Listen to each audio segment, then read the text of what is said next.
Hey soccer friends, I just want to give a shout out to our partner, Team Player. They are changing the game on how you find the perfect soccer team for your player. Parents, this means no more endless social media scrolling to find information on teams. With Team Player, everything you need to know is just a few clicks away. It's simple, straightforward, and lets you find the best coach and team for your player without any of the usual headaches. And coaches, we all know how tough it can be to get your team noticed, but when you subscribe to one of Team Player's team plans, you instantly get access to set up an online team profile that allows you to reach more potential players and showcase what your team is all about.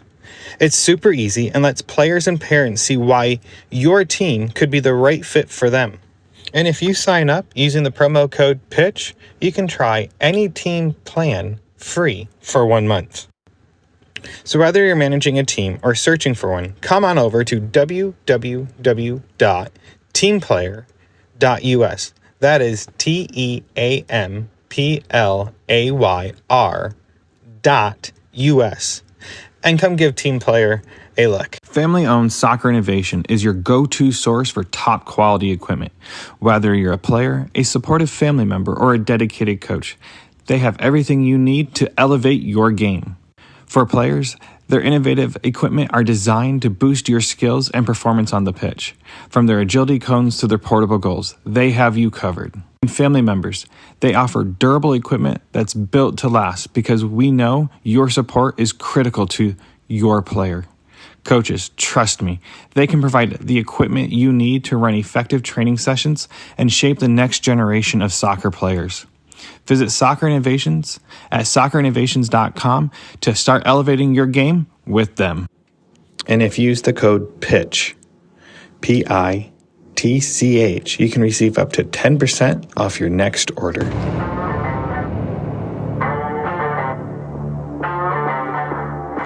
Hello and welcome back to Chat by the Pitch. This is Ian Babcock, your host. This week, I have Dominic Schelland and Abigail Tracy. These two are doing some phenomenal work in our soccer community. They are working with Classic League on the SeniorBowl, and they also do the Underclassmen All-Stars. Now, if you know anything about this, awesome. If you don't, I would be envious of any parent that their kids don't have a chance to go do this. What they're trying to do is make a game-changing opportunity. And I'm going to say this here in the beginning. If you're looking for information on this, just search it. It is Classic League Senior Bowl, and then you can also search Classic League Underclassmen All-Stars. Now, if you do a search, you'll get a lot more information. They share so much information in this episode. I, as a host, forgot to ask them where to find all this information, so December 7th at 5 p.m. is the All-Stars game at Richland College, and then after that match is the Senior Bowl. And these games are designed to give these players a chance to have this great opportunity. The Senior Bowl is them being treated well beyond what any club could do for them, and just that opportunity. The Underclassmen All-Stars has great opportunity. Dominic talks about it in this episode. Once again, go watch this on December 7th at 5 p.m. at Richland College. And if you're looking for further information, go to become10.com. Once again, become10.com, and you'll find all their information there.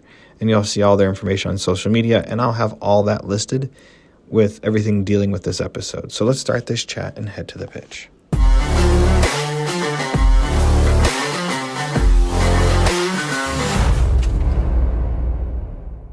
My name is Dominic Schelland.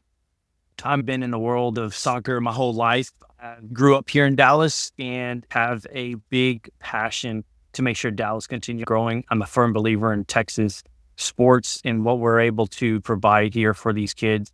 I actually started in the Classic League, played through the Classic League, and just had the most amazing experience when it comes down to youth. And I've always wanted to give back. So God blessed me in so many ways to be able to make it professionally. I went from coaches just worrying about winning, not caring about me, to coaches caring about me when I went to college, coaches believing in me when I went to college. I'm not to say that when I was in the youth ball, coaches didn't believe in me. I'm just saying the overall aspect of being a man, what it really took to become a man and paying attention to what reality is out there rather than just what's on the pitch. That changed the course of my life and my thinking of what I wanted. My whole goal was always to be professional. I didn't want anything to stop me. My job with my family being from a very low income family, I wanted to also be able to get back when I actually retired playing professionally. So just in my quick history, 4 years in college, played at NAIA school, was drafted to go to the SMU, and I did not go. The reason why is because I will never forget my very first college camp for University of Mobile. I played and I thought I was the king of everything, being a very arrogant freshman player going in, and the coaches, don't worry, you're going to start for me. You're good enough to be able to do it. My very first session, I cannot forget, I did this move. Meg, the captain, went to go score. He 2-footed me from behind, picked me up from the shoulders, lifted me up eye to eye, and he basically said, if you ever do that again, I will break your leg. And then I was like, what are you talking about? He goes, it's about respect. Come to find out, that guy was the captain of the Trinidadian national team back when he played professionally. I started really asking questions of who everybody was. We actually, by my senior year, made it to the national finals. Lindsey Wilson had 6 Libyan national team players playing for them. 4 of them didn't even start. That was the world I was living in. The players that I was facing and on my team all played for their World Cup national teams, but they were retired. They were in their 30s, 35. They were allowed to, once they were a year out of college, out of pro, they could actually go back into amateur and play in college over in the States. The States, which really kills me, is if you play professionally here, you're pretty much done. You can't play in the United States in college anymore. If you play in Europe, unless it's one of the big clubs like your typical ones, Manchester, Real, Barcelona, they're not going to let you go back in. But typically, most of these guys, they retire from soccer, even though they played in a high level of their country, and they get to come back to play college. So I was very blessed to play with some amazing talent. They treated me as their equal right away, no holding back. As a freshman, I called my parents. I was like, Ma, I don't think I'm going to leave. I'm going to stay here. I always call my brothers. I have a very small family. Our communication is so tight, which is what I mean. There's 5 kids in there. So I always call my siblings, and they all said the same thing. Dominic, you can't leave. You're learning so much over there. And I was blessed enough to be in what I call the SeniorBowl for college. And that is what we're talking about today. It was the most amazing experience. I was one of the 4 players out of 15,000 players in NAIA to actually get into being recognized to be in the SeniorBowl.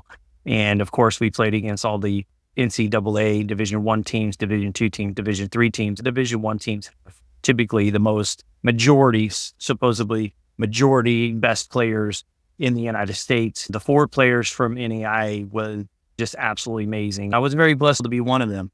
And from there, I got picked up from that, going to the super draft for Columbus. And that was my pro career. I never looked back. I never wanted to change anything and kept on going. Of course, we're talking about 20 plus years ago. I met my wife. My son was coming. I didn't want to travel anymore. It was time for me to give back because I was already coaching. I was coaching high school soccer when I was in college just to help out because I had the passion to be helpful. I wanted to do more for the kids around me. If anybody ever asked me to do something, I jumped really fast to step up and help out. When I retired, we moved back to Dallas, and I haven't looked back. I've been doing this 20 years now, coaching nonstop, just being part of an organization that wants to do something for the kids. I've gone through 3 clubs, and every single club had their up and downs. And it comes down to the like mindset of giving back to these kids. And if I can't give back to the kids, then I have to move on. I'm not there for just one thing. I understand it's a business. At the same time, I got to worry about my families as well. I get it. But if you take care of the kids, you take care of the parents too. It typically ends up being in your favor in the long run. So I'm a firm believer in that.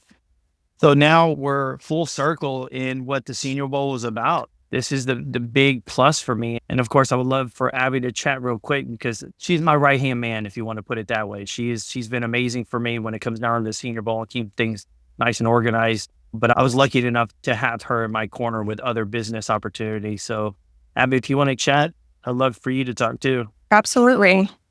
Hello, everyone. I am Abigail Tracy. I was blessed to meet Dominic Schelland in about 2019, 2020, give or take.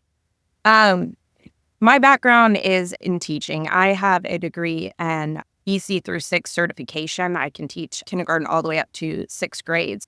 The like-mindedness that Dominic and I both share is a huge passion for the children and giving back. When he came to me and asked if I wanted to get involved in this, I jumped at the opportunity because there is a huge need for this, especially in the Classic League. We haven't had anything in the past to showcase all of these players and give those older athletes, those 18-year-olds, you see the burnout happening in the U19s, kind of relight those their passion. And, a lot of those kiddos have been playing on these same teams, a same organized group of kids. They know where their teammates are going to be on the field. So it's really a unique experience to be able to pluck these players after they themselves have been advocated for from their own coaches and see how we give them only a few weeks, maybe 1 or 2 training sessions together and see if they can click on a field the way they expect to. That really is their next step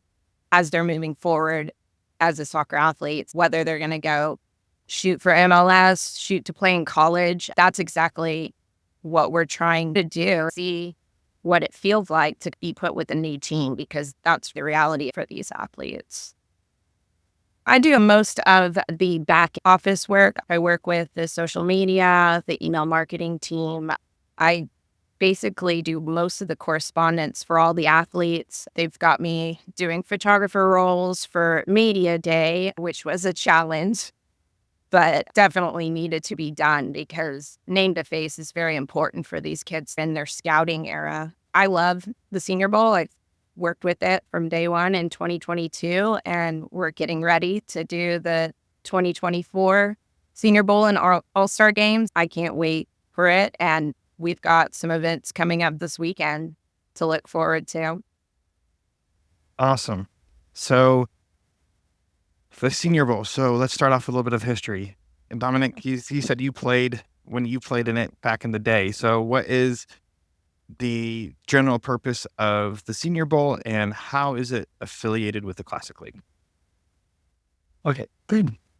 So try to keep it short and sweet. You get the actual gist of how Senior Bowl really came to mind. 5 years ago, ECNL started coming into the Classic League. I'm a firm believer that here in Dallas, we have some of the most amazing talent. I think we shoot ourselves in the foot as clubs, not linking together. It's all about money and putting your own leagues together, et cetera. And I'm a firm believer in being local. I don't need to travel anywhere. The reason why EA, Laos, ECNL, all those really came in. Now take that back. MLS is a little bit different. MLS is geared to the pro world, and what they're trying to do is absolutely amazing. I don't think there is any comparison when it comes to the male side. We started watering down a lot of these teams, and clubs were all like-minded into, hey, we can generate another 12 teams off of doing these leagues. And I got to a point, I sat down with Classic League saying, I do not want to look to travel all the time. I retired playing professional. Why are these kids at the age of 12, 14 years old traveling, spending over $30,000 a year per person just to travel? It just doesn't make sense when the best talent is here in Dallas. The DA and ECNL all started because outside states needed help to have competition. They were beating their teams over and over again. They didn't have a league that they could be in to have competitions over and over again. So what did they do? They convinced our top 4 clubs here in Dallas to put their best teams in to travel and be this national league. Their teams weren't already winning everything. They were not needing to look elsewhere. They were having more than enough competition here. 5 years ago, I sat down with the board of Classic saying, I want to do this for the kids. understand my vision of what I'm trying to do to keep the kids here locally, not to look somewhere else. And we can bring them in, the coaches. We can bring in the talent. They don't have to go outside. We can bring in the correct showcases, the correct tournaments, etc., for these players. They don't have to spend $30,000. I know a lot of kids that can't afford it. I was one of those. I was very blessed to have families that I didn't know about pay for my trip, pay for all that stuff. Family of 5 kids, and I understand. I was a child that had me and my 3 brothers living in the same room, in a 10 by 10 room. That is what reality was. What can I do for those kids? What about them? I've seen some amazing talent. If it wasn't for people giving me opportunities, then I wouldn't be where I'm at. To this day, I still get to travel the world because of soccer. Now you're starting to get into why I want to give back. Cross League is where I want to make sure I finish my coaching career and I can give back to these kids. And I hope that this event can prolong and be a dynasty that all these kids get to look forward to. No one knows about Senior Bowl still. People still in the public don't understand what it's about. Abigail, myself, Michael, my brother is involved. Gary Hill is involved. Now I have 4 or 5 other coaches involved. In the very first year, I had Jeff Kassar also involved. He was the one that did the evaluations. He's the one that also helped pick the all-star group after the Senior Bowl. He was highly involved because he saw what we were doing and he wanted to give back. So I started to get like-minded people around me, and we just started running full circle saying, let's go. I want to start something that doesn't exist here in Dallas, but how do we get people to understand how important it is? Well, now we're getting to that point. We're getting to the 3rd year. We spend average of about 90 to 120 volunteer hours for this event. Every single one of them will not ever complain about these volunteer hours. This is all done through the Playing with Heart Foundation. I believe they're non-for Abigail, do you know exactly which one that is for their 501c? No, yeah. We worked hand in hand to present an event that is not like any other. We evaluate over 600 players. My coaches committee goes out there and watches all these games. We have nominations, 3 nominations for every single team. From that nomination, we will go out and look at those nominations. And typically from those nominations, we will find random players that are even better than what we've seen. When we start picking those players, we get all their information and put them into 22 East players, 22 West players for the Senior Bowl, 22 East player, and 22 West players for the All-Star game. So Senior Bowl is for the seniors. This is your last big event. Your season is now over. You have no more classic grade games. I don't want you to stop. We still want you to go, move forward. And this is an event to showcase you in front of more college coaches just for you and those special players that are around you. And from that All-Star game, we'll have anywhere from 1 player on one team. We've had 6 players on one team. We've had 3 players from different teams. So if you look at collective 22 players, you're talking about a brand new team and they have no clue who each other are. And it is the most amazing game that you will see. They're able to gel because we are talking about the best of the best inside a Classic League. And it's been very eye-opening when it comes down to helping these kids. Every single day you hear stories. I get choked up every single time I hear about it. But the very first year made me know this was the right thing. Suma Napper called me and they just finished doing the scholarship interviews because Classic League always does at least 3 scholarships a year to give back to their kids. One of their kids said they thought about quitting soccer. And if it wasn't for the Senior Bowl, they would have quit. Not only did he get the scholarship, but he also got a scholarship to go to college to play soccer. And it was all because of the Senior Bowl for him to give it one more shot. And because he gave it one more shot, that college said, yes, absolutely, we'd love to have you. That right there speaks volumes to me. That means that there's something out there that they're not finding and they don't have the backing behind them for these kids to be able to give them something to look forward to. And also to be able to say, if you don't play soccer the rest of your life, I want to make sure you will never, ever forget the Senior Bowl. The Senior Bowl is geared to treat these kids as professional athletes. We are very blessed. Classic League fully sponsors this. Become 10, which is the Playing with Heart Foundation, completely sponsors this. And because of all of our sponsorships, Adidas and Pro Time have been the biggest apparel advocates for us. Pro Time was our original uniform sponsors. Absolutely amazing. They gave us a little bit over $30,000 worth of apparel the very first year. No questions asked. Adidas has now stepped in with the partnerships I have on other sides of my businesses, and they are now spending a little over $30,000 in uniforms to give to these kids, to give back to these kids and make it a wow factor. So our seniors are treated as professional athletes. This is their day. Their day starts at 11 o'clock in the morning, the day of the game. The east side and the west side all meet at a place called the Greek Isle, which is another little sponsors of ours. Classic League fully pays for their meal. They go in and they get a full 3-course meal. They get to talk about the games with their coach, with their team. They get to be with their team for the very first time, to meet each other, greet each other, just to have a social environment, banquet type setting. They get to eat. I will have another coach, which typically Jeff will end up coming in and talking to the kids. If not, we'll probably have Chad Deering come in, which is also a U.S. national team player. He might come in. There's so many players that are people, I would say they're not players anymore, people that want to give back to these kids and chat with them. And so after that, we have our little pictures, our little enjoyment with the kids, and then they get to go and rest for a couple hours, and they meet back up by 5 o'clock. They're back at the soccer field at Richland. They are watching the All-Star game. The All-Star game starts at 5 o'clock. They get to dance around and Snapchat, Instagram each other. We want these kids to feel very special. They get to walk around, and then once it hits about 5 o'clock, we change all of our portable locker rooms into their private locker room. And it's time to get serious. At 5:30, they walk in and see all their uniforms sitting on a chair. And they now have to start to get really, the emotion starts to kick in and how big of a deal this is. They've never seen their uniforms before. Adidas provides their game dirt uniform, sweats and bags out of the field for them, waiting for them to warm up, all geared from these sponsors that we have for these kids.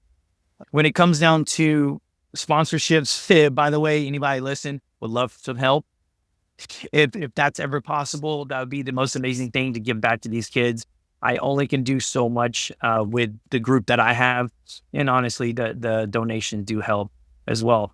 And then you get them into the mindset for the All-Star game. They have a good 45 minutes to get out in the soccer field. It's in lights, beautiful weather. We've been very blessed, and I pray that we keep on having wonderful weather. December 7th is typically before it gets crazy cold. The boys get to go out there. They'll see the bibs that they warm up in has the big sponsorship of SeniorBowl on the front of their chest, and they start to realize how big of an event this is, because the stands, it was not near as big the first year. The second year, I believe we had 3/4 of the stands full. I'm looking forward to the possibility that we might be having to bring in some portable bleachers into the Senior Bowl this year is what I'm really hoping, to be able to, again, push into the event and have this more into a bigger crowd and a bigger event. And off of this right here, amazing part about it is we made this to where you have to win game. So last year was the very first year that that there was a tie. We were not expecting it, but there was a tie, and we went straight into PKs. We don't go into overtime. We want the boys to really enjoy it, because everybody looks forward to a PK shootout. So why not? Let's have some fun with it.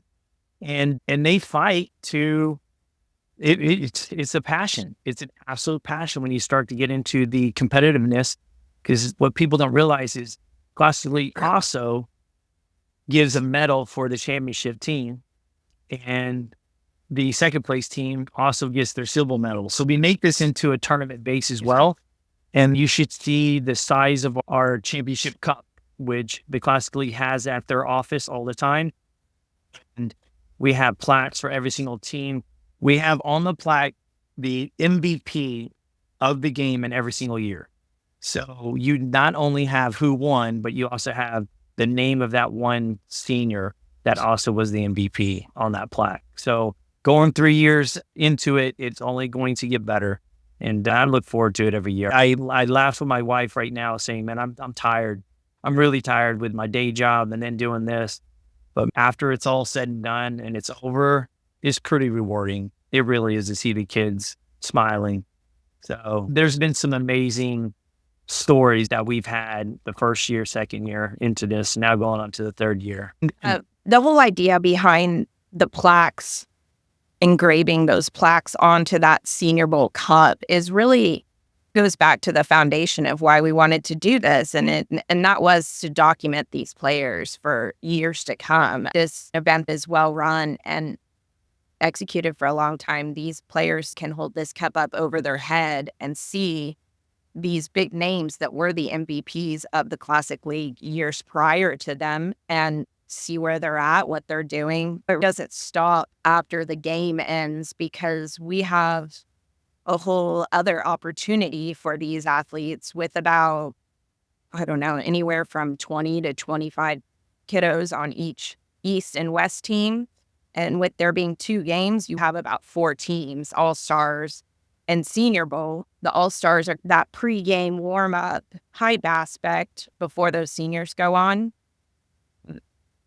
This year, we have an opportunity for every single one of those kids that's been picked and rostered for a chance to do a challenge in Europe to go play against professional clubs. So we take these athletes in the spring following December, about mid-March. Those players get a second opportunity to be scouted by some European entities that are extremely impressive. The boys are playing on their practice facilities, in their locker rooms, engaging. It's a whole cultural immersion experience for them. They get over there and they're so green. You just watch their wheels change, how they're looking, how they develop. It's a totally different thing. And it's something so special to be a part of, to take these kids across the pond and see how European soccer is actually played. That's awesome. With that program, so are they sponsored by businesses to go over, or is that something they are partly financially paying themselves? Great question. I've had sponsorships come in and take care of kids. Theoretically, it's all parent-based. So that's the reason why we're always reaching out. I would love to make this a fully sponsored event. But again, it comes down to like-minded people to be able to give back that have the pockets to be able to do it. I know a lot of kids aren't able to pay for this, but our partnerships have been able to also help with, for instance, we've had a bank come in saying, hey, I'm willing to front the money, et cetera. You know how banks are. And it's very low cost and parents are able to pay it throughout the whole entire year or even 2 years. There are ways we've made it affordable instead of a big lump sum to help out these parents because it's a dream for these kids to go overseas to see what we have. We're talking about Portugal teams. Our partnership in Portugal started with Gil Vicente. Braga was the other one. Last year, Porto FC came in after seeing what we did the year before. So these 3 clubs, they're very big clubs. And this year, we're being asked to go to Benfica and to Sporting. I don't know if we're going to do that or not because obviously we have such a good relationship with the other clubs that we've done for the past 2 years. Most likely, we're probably going to end up staying. Italy's trying to ask us to go over there now, Napoli and some of the other clubs over there. But that's just a lot more expense because Italy is just Italy. I couldn't imagine asking for more money from the parents. Hey, let's go to Italy instead. I'm doing this purely because of the kids. And I don't want the money to keep on being a factor. So I like to keep the price down. And Portugal's done such a good job. Hotels, all of them to be able to cut prices in maybe a third, not half. They're trying to cut it down as much as they can. We probably end up having to put quite a bit of money in it, but they do give back as much as they can. Unfortunately, it still is on the parents to be able to afford to send them.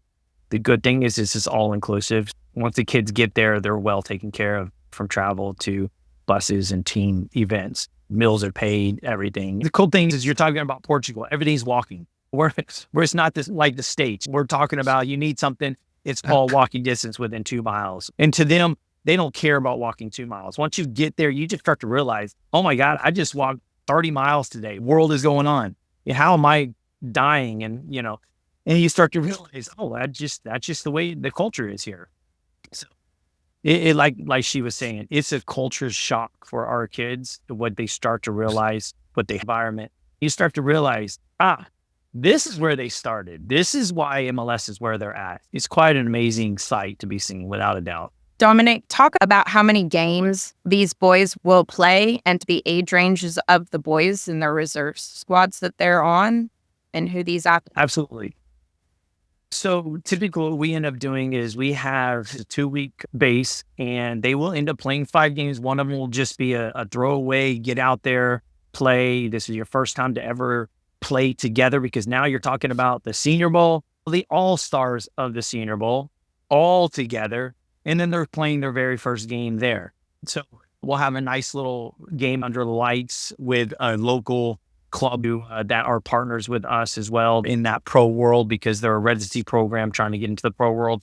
Their players are really good. It gives us a chance to get our feet wet.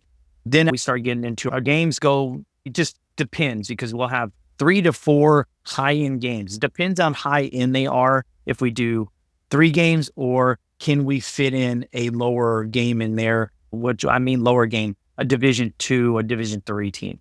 Last couple of years, we played in the actual home stadium of one of the Division III teams that was in first place in Division III.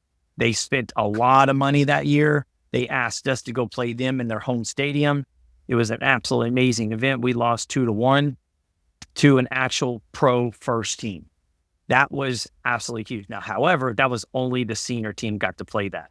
So it was just the best of the best got to play that game. Everybody else plays their age group. Now, when I say play their age group, a lot of these boys that are 17, 18, and 19-year-olds, they are still professionally contracted by their club and getting paid to be at this club. They are in their residency program. So there is a difference compared to here in the States when you talk about residency programs versus there. When you're in the residency program, you're still getting paid to be in their program as a pro athlete. So our kids are being looked at by their actual coaches. We are very lucky. 2 years in a row, we have had 2 players that have been asked to go back. I've given them the experience. When I say I don't know, I do know. I'm just saying I give them the opportunity. It is up to them to go after that. If they want it bad enough, they have to prove it. Because what they don't realize is mom and dad just bought your ticket to get here. The kids that you're playing against, they had to find a way to get there. They had to pay themselves to get there. Their mindset is, I have nothing and I'm willing to do whatever I have to do to be a pro soccer player. That is the different mindset our boys have to face. How bad do you want it? The boys you're playing against want it more. Now it comes into a culture thing. Do you want it bad enough to take it away from them? The pro team we played against, those are actual pro players that they have families. And I'm like, this is what reality is here, guys. You're playing against players that have family and kids, and this is what they do day to day. If you get called up, you better not take it lightly, because now you're about to take someone's spot. And I'm sorry, if you just take a family man spot and all of a sudden 6 months later, you know what, I'm homesick, I want to move back home, but they just fired somebody, you're never going to be looked at as a professional ever again. These are the things that we have to educate them and really get them to understand, because this is the mindset that at the age of 14 and 15, Europeans are already looking to move their kids into these residency programs. They don't go back home, and they move on, and they want to be a pro. This is what it takes. Our staff, and it's not ever easy. Our staff and coaching team that we take over there with our group of boys into Portugal, they'll have their games and then they will come back down to the hotel lobbies and have classroom sessions all night long. And it is just reviewing footage. It is talking about cultural stuff. It's talking about what it means to be a professional player at that level. It is talking about rehabbing your teammates, all of it. And it blew my mind that those things just really aren't talked about right here in the States. you watch these boys and they're at an age where they're in Portugal. They know each other by this point. The camaraderie is built. They're chatty. When we get into these classroom sessions, it's quiet. These boys are all ears. They listen. They ask questions. It shocks me. They'll raise their hands and say, my high school coach didn't tell me that, or my high school trainer said we do this. These high school trainers are made to do general practice medicine stuff, not necessarily for athletes of this high caliber. They're really getting into it in these classroom sessions throughout wake up early and get right. Yeah, definitely a process. She's absolutely right. We've been very lucky. I'm blessed to be in the pro world, but I'm always one of those that says there's other people that know more than me. So I'm going to bring in people that are very well versed in the European style. Jeff Gassar coached in the MLS pro world for so long, and he came in our first year. Amazing to have him with me. I pray that I can have him back. I know he's in the MLS Next World now, just to be part of that organization and to give back to those kids. And I'll love to be able to have him go back with me. And if it's a possibility, believe me, I will be doing it. I knock on his door every so often and give him a call. I just finished talking to him last night about some players that are moving into that level. And I did hint to him saying, have you decided you're going to go with me to Portugal yet? He's like, man, I would love to. I just need my team. I don't know what I'm going to do. I got to find someone else to coach him for the 2 weeks. I'm like, yeah, that's no problem. Joking aside, he takes his job very serious. So when it comes down to his kids that he's involved with, he does not stop. And that's why it's hard for him to leave and do anything else other than what he is actually controlling. When we go into these countries from the Senior Bowl, the All-Star game, helping the coaching staff we have the best coaches in the Classic League. So your number one team and your number two team are first nominated to be the Senior Bowl coaches. This isn't a club thing. This is purely off of who's out there, who's the best ones. You know what? Your team is the best. You're going to coach this event. You get your meal. They're treated as kings as well. I know a lot of coaches that are on these independent clubs.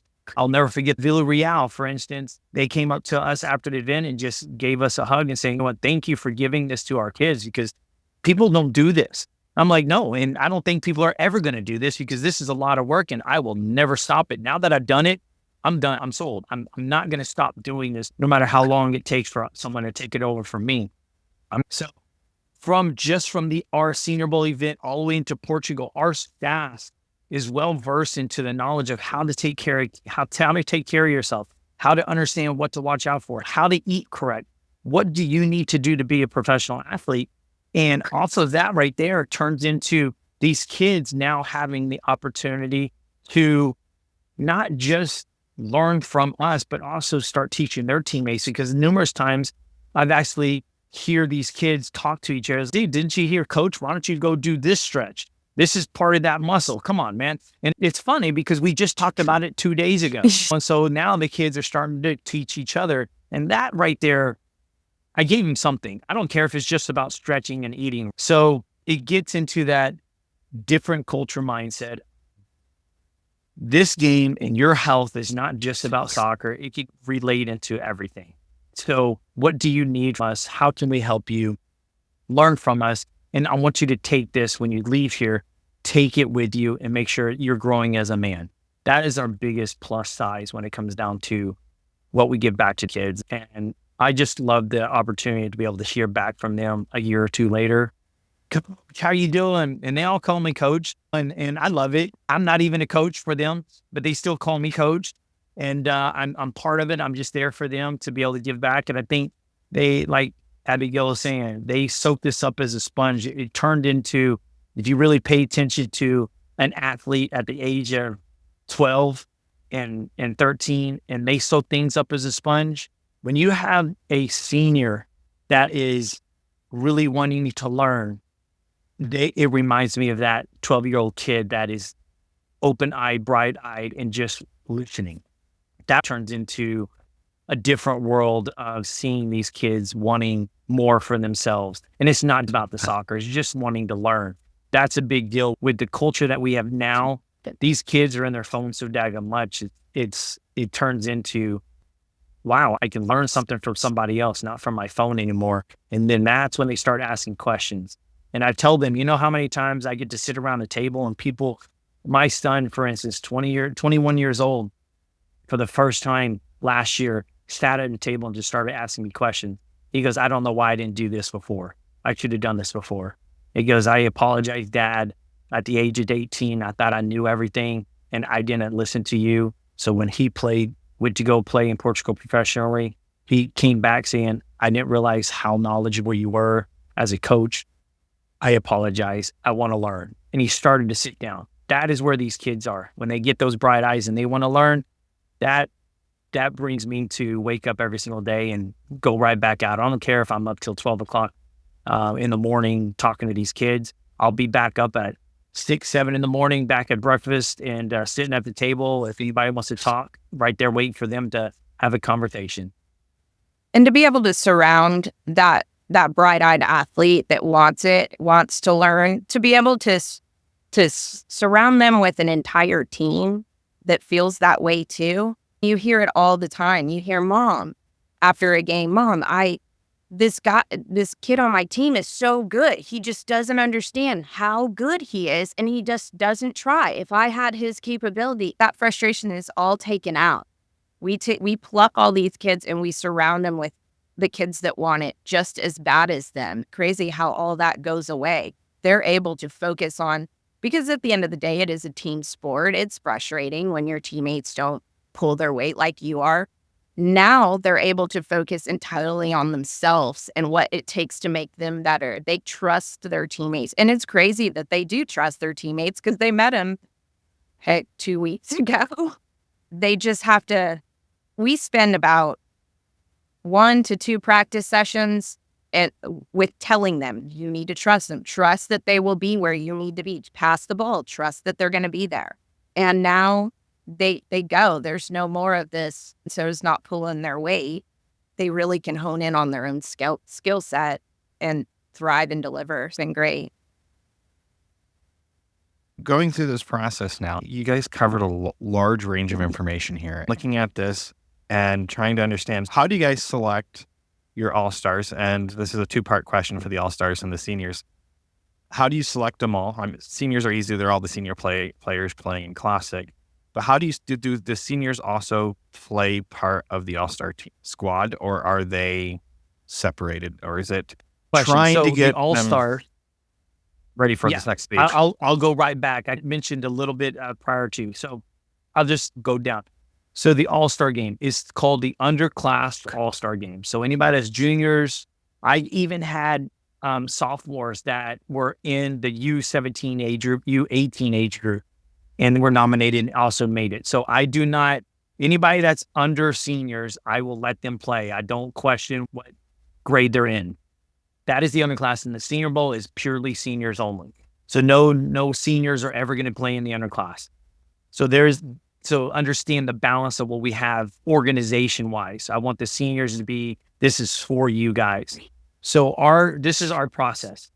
Very long process. In August, I start having conversations with every single manager and every single coach. We have Classically does a great job of getting them all together. And when they get all together, I'm able to now stand up in front of all of them and talk to them about the Senior Bowl.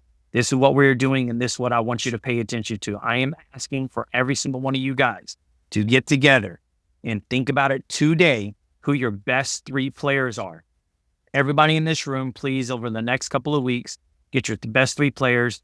Jeannie or Suma is going to send out a invitation to give the nominations. When you get that nomination link, go in and nominate those players.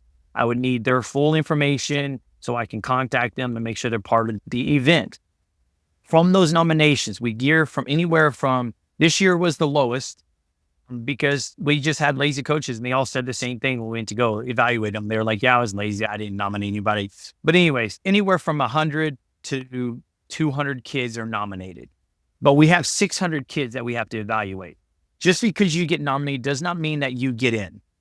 So from those nominations, what helps us is that these coaches think this is where they belong and they should be in the best of the best environment. So it gives us an opportunity to go and look at that kid for a quick 5-10 minutes, because our coaching staff, our coaches committee that evaluates have been around soccer for 10 plus years.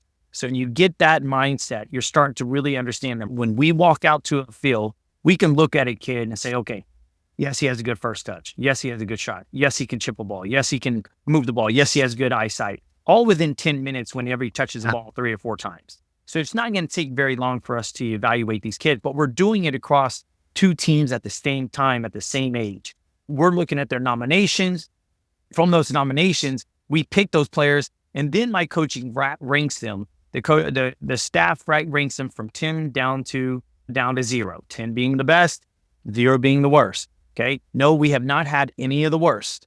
We have had quite a bit of our nomination. They've been pretty darn close, from anywhere from 7 up to 9. We haven't had very many 10s that are out that are just wowed us, that saying he has an opportunity to be pro. Theoretically, you get in that mindset of, we expect the best of the best to be the best of the best.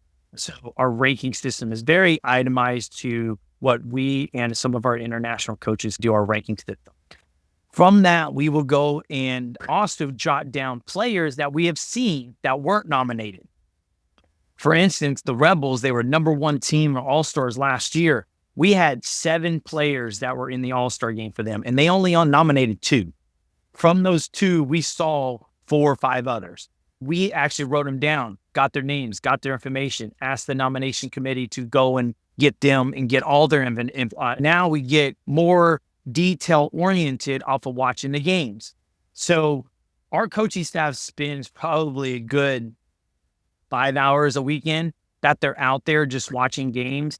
And it's going to be one field. You'll have 2 coaches that are at the same complex going to 4 different games. And then another complex, another 2 coaches, and they're watching 4 other games. So you typically think you can get, in one weekend, we can get pretty much half of the teams looked at within 4 hours, bouncing back and forth throughout the complex. So it does take a lot of time, but it's not undoable, or how would you say it? It's not impossible. Okay. This is a very possible situation to get all 600 players looked at. For instance, we had a player that was the MVP of the All-Star game last year. He just came off an injury. We go and watch him. He only played about 15 minutes of the game. We asked him, hey, I remember that kid. He's a little rough around the edges. And this is only last month. He just came back from injury, major injury. He was out for 3 months. He just got back. I was like, yeah, but you can still see he's trying to do the right thing. You can see why he was the MVP. So the nomination committee basically all said the same thing. We know what he's capable of doing. He needs to be back, even though he was hurt. Now, that was a month ago. So you could imagine 3 months later, getting ready for the All-Star game, he'll be ready without a doubt. He's going to be a Senior Bowl. So you'll start seeing that if you ever watch our post. Abigail's going to start sending that out about he's back. Everybody pay attention. The MVP is going to be playing in the Senior Bowl. Can anybody stop him? Because he was a force to reckon last year for the All-Star game. So I'm pretty excited about seeing him in the Senior Bowl this year against the best seniors now. So once we get into that selection process, that's when the work really starts. Then we start going into position oriented. Who's the best players in what position? The highest ranking players, I haven't seen them. So I'm biased. I get their ranking system. And then now I have to go into, I need this defender. I need this defender. So I got East, I got West, and I start putting the best players in. Okay, I get the top 10 athletes of this actual position. And then I go in through their rankings. Then I put them into their teams. What area are you from? Are you on the east side or are you on the west side? And we typically tend to anything from Highway 75, actually I would say Thousand Oak Tollway, and you start splitting east and west. That's how we make our teams. So you have your Carrollton West group, Fort Worth West group. Then you have your Rockwall group. I've even seen in Greenville, I've seen Forney teams. Then we have Plano, then you have Allen, etc. So those are on your east side. So that's how we separate our teams, and that's how we itemize who's playing where. And from there, we do the typical number system to give them uniforms. They don't get to pick their number, but I try to be as close as I can to what they already have on their shirt for their team. I try to do the best that I can to give them to the close as I can. Now, because we are called Become 10 came from what I consider in the soccer world, the best player in the world. So if you will notice on our Senior Bowl and in our All-Star, there is no number 10. they have to work for that number. So it is a hidden number that nobody knows. This is the first time I'm actually sharing it to the public, but Become 10 makes it very hard for anybody to have that number. And we want people to understand that if you want to be the best of the best, you have to be in these events first and be seen second. And you got to become the best in order to have that number on the back of your shirt. So it is a little hidden secret of ours. And I'm very passionate about that number 10. There's not very many people that have actually seen that could actually wear that in a very positive day-to-day world. Even in the pro world, that number 10 is hard to get. And once you get it, keeping it is even more difficult, because there's always somebody else in the world that wants that number as well. I love it. Oh, my goodness, I don't know where to start or unpack all this. I have so many questions. And what's really important here, just the opportunity that you're providing for these players to have this opportunities. We'll start with the seniors. This last big hurrah for them to go out there and play is something that I can't fathom because I never played high school. I played baseball and we never did anything special in my area. And then you guys are doing this through the local community and for soccer, and to see the passion that you both have for this and the reasoning behind it all is so important. It's amazing. And I'm dumbfounded. I wrote questions down and I don't know where to start with my questions, because between the all-stars and the seniors and the opportunity you're giving them. So do any of those seniors ever get a chance to be, or how should I should rephrase this? Do some of those seniors, were they part of the all-star squad from the previous year more than likely? Or you talked about the one that was the MVP, but I would hope he would make it. Yes. But are there a lot of these players still even in the league or playing on top teams to have a chance to have this opportunity? So no, this is purely off of Classic League. I do not allow someone that actually goes to ECNL, goes to MLS, and then come back. Now, I did have last year 2 MLS players playing it last year in the Senior Bowl.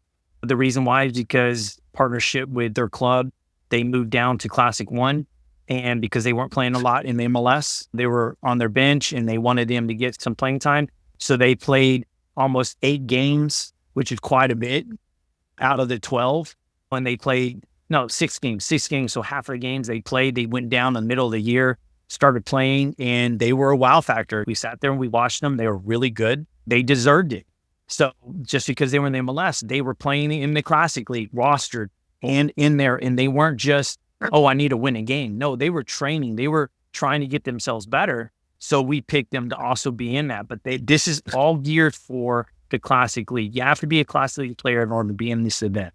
And those that are all-stars that went from junior year or sophomore year and they move on to senior year to an MLS branch or ECNL branch, whatever you really want to call it. I don't really care when it comes down to it. Players are players. You don't get to go into the Senior Bowl. This isn't public. This is purely off of nominations for the Classic League. I want to give to this local group, and I'm fully behind them. I want to make sure that they're well taken care of, and I want those best daggone players to come back. They don't need to be leaving. They don't need to go to the national, this national league. There's no reason to. The only reason why I've actually seen what I've seen from my career is the MLS Next World when it comes down to the boys' side. If you want to talk about ECNL, I will talk about it on the girls' side. It is absolutely impressive on the girls' side. But when we're talking about the boys' side, there is no reason for anybody to leave the local. We have so much daggum talent here. And I would love to find a billionaire that would like to sit down with me and tell him I want to have my own Texas national team. That is how I feel about the Dallas market and Texas just in itself. Houston has amazing talent. Austin, we could go down the whole entire cities of what they have out there just in Texas. And the talent that is out there is just amazing. And you want to tell me that we have to go to Colorado, we have to go to Oklahoma, we have to go to Arkansas, we have to go to Kansas? What are we doing? Why are we traveling so daggum much for us to play outside of what is less than what we have here? I hear teams going outside of the state and beating teams by 5-6 goals. What are we doing here? Why are we spending so much money when you could be here in Dallas in the top daggum 10 teams in Dallas are competing nonstop. I don't remember a time that back before ECNL came in, even DA came in, there was not a time that any first place team could go out there and think that they're going to win a game. I mean, they had to come out and perform. That is how big I couldn't imagine doing a Senior Bowl right now 5, 6 years ago, 7 years ago. I'm talking about the best of the best. And by the time this is done, within 5 years of this Senior Bowl, I will have a Hall of Fame for the Classic League. I will develop it. I will create it because I'm sorry, I don't think people realize Clem Dempsey came from the Classic League. People all know who he is. People don't realize how much talent came from the Dallas Classic League, all played here. You don't need to look somewhere else. It's a proven model that works. Those professional athletes that made it, it came from the Classic League. And it's important that we stop running after what people on the outside are saying. I'm tired of giving Joe Blow some money of mine because they want $2,000 to start up a brand new daggum league. Oh, it's cheaper than what blah, blah, blah is. Man, yeah, it's great. We're playing $2,000, but then the club has to pay for daggum fields, refs. Then they have to get it lined. They spend more money on renting fields and taking care of fields just because the league isn't doing it, isn't better.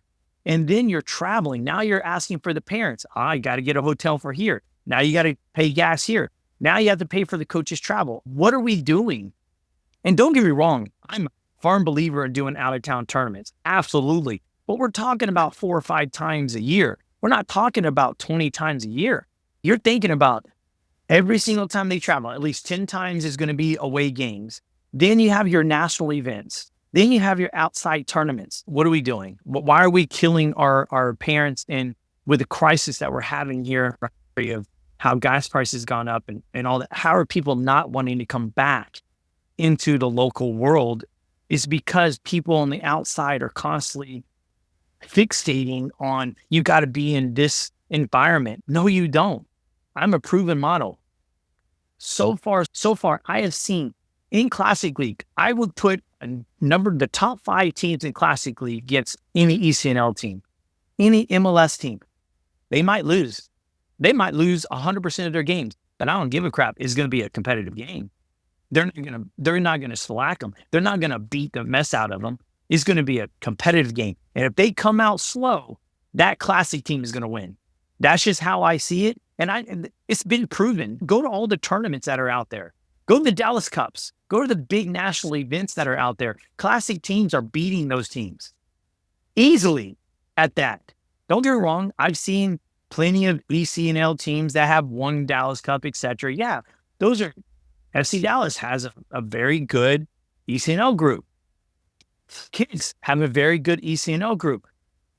But if you put them in front of some of the best players in Classic 1, now you're talking about a different situation because now they're having to compete against somebody that thinks Classic League is inferior. Now it turns into a mind game. Again, soccer is a chess game just in itself. And if you have a really good coaching staff behind you, you'll be surprised that these Classic teams can easily beat the ECNL team just off of coaching staff. And personnel that they have in their arsenal, a tool's a tool. What can you use with what you have on your roster is very vital. So it's a process. But yeah, to go full circle, I know I go on a tangent. But yes, when it comes down to the Senior Bowl, this is purely off of Classic League because I want something more for these kids. I couldn't afford my son to be in MLS and EC. So he was in Classic his whole entire life and still got blessed enough to go to Portugal and to Spain and live there for a year and play soccer there for a year. Basically made it and said, Dad, I don't want to do this. It's a lot of work for little money. Welcome to the world of soccer, son. But he did it. And as a man, when he came back as a 20-year-old man, he came back as a different man.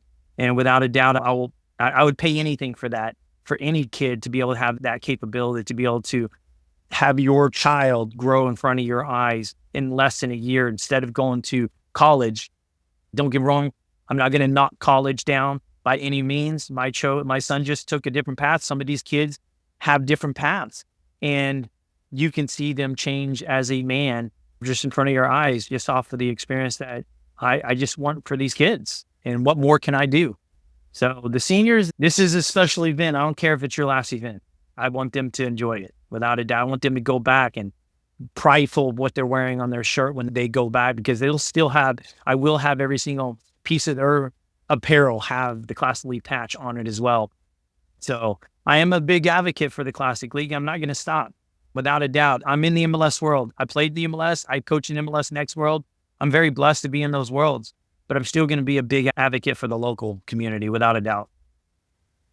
I love it. I love it. I'm going to wrap this up here because I think we could talk all day on this and get off tangent very easily. So my favorite question to ask, and Abigail, I'm going to restructure it for you because you're like me. You don't come from the world of soccer, and I'm going to structure it this way. Then I'll give it as another question for Dominic. So for Abigail, so what has been the greatest influence for you to want to be part of the world of soccer and to be in this world, because it's such a dynamic world? And Dominic, for you, who has been the greatest influence for you as a player, and who's been the greatest influence for you as a coach? Because I know that all that applies to all this for you. I'm going to rephrase that slightly, Abigail, for you, because I got off tangent with my question for you. Who has been the greatest influence for you to continue this path of wanting to be part of this world of soccer? And it can be anyone, or it doesn't have to be a player or a coach. It could just be someone that influences you to be part of it. Honestly, the influence to me is Dominic Schelland, just because I like I said, I have a background in teaching. I taught pre-K for 2 years, and I've taught third grade for 1 year. And I ended up leaving that world just because I had some health complications of my own and trying to build my own family. It became very sad to walk into my classroom and see those kids. I just really wasn't enjoying that industry anymore, knowing that every day the kiddos that I'm looking at, I won't be able to have that of my own. So I ultimately ended up leaving the teaching industry, and that passion for children never left. So upon meeting Dominic, and I'm more so into the marketing world now, I was able to take what I'm good at and channel it towards child-driven, you know what I'm trying to say.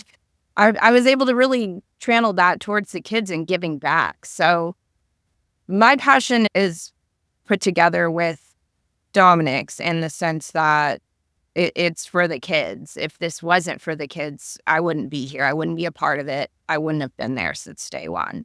So it really was my place to get into this and be right here. So with his push and with my own personal drive, I think that's what pulled me into this world.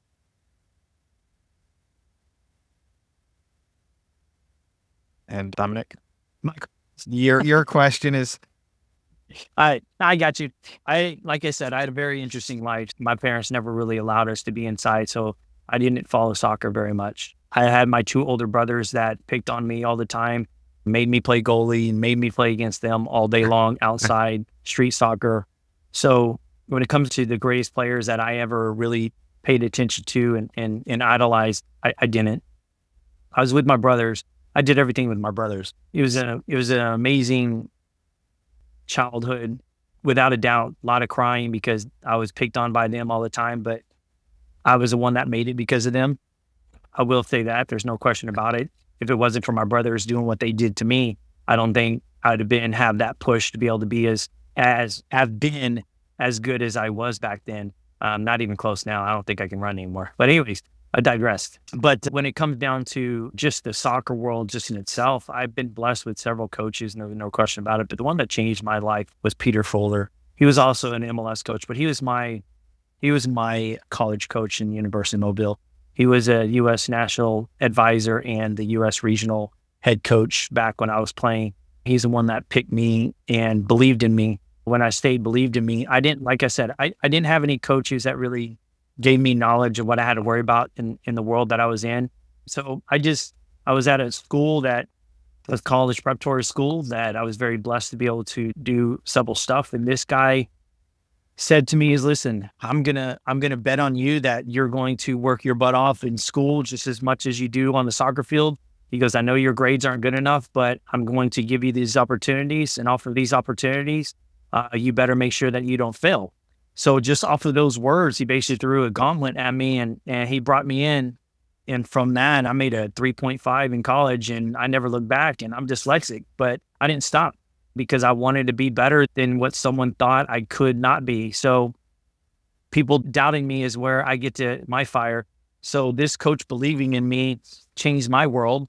And he's the one that gave me the push and the knowledge of what I have now to coach. I still to this day do quite a bit. I say about a third of my practice sessions is purely off of this coach, of what he taught me in my world as a player. And of course, the other half and beyond that is learn from the pro world. And that coach I will never, ever forget. And I actually reached out to him probably about, I would say 5 years ago. And heck, it was maybe even longer than that. And to say hi. And it's been, I don't think about it enough. I believe, I really don't. I think out of sight, out of mind, and you start to realize what you had in the past, that it mattered. And you asked that question. I honestly haven't thought about it. It's a big question to ask because I've had a lot of tremendous coaches out there. I really have. We can start talking in general. I can go down that rabbit hole, but he's the one that sticks out. And if you want to have another conversation down the road, we can have another conversation down the road, and I can give you some more insight on just the youth world that I was at and all the coaching staff that I was involved here just locally, and they're still involved in the youth world. So it's a process without a doubt. I love the experience I've been given from these coaches. They've taught me a lot, and I wouldn't be where I'm at without them and their knowledge.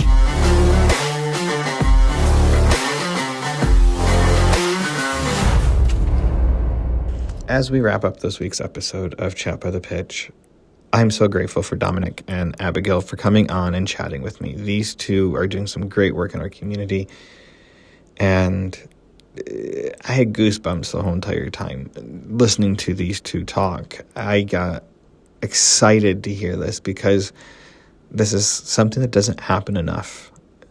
Our players, I don't feel, are treated well when they put on all this work.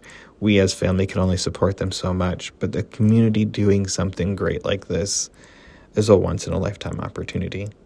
If you're looking to support them in any way or reach out to them and see how you can support them and help them, and I guarantee you they'll be gracious for any support you can give them. If you guys have enjoyed this podcast, have enjoyed what I've been trying to do, the messages that I'm putting out there, please give me some ratings, some stars on all the podcast sites that you listen to this on. Give me a review, share with others. The more I can make this grow, the more I can continue doing this. I'm really trying to make a difference in our soccer community. So I hope you guys have enjoyed all this. And until next time, I'll see you at the pitch.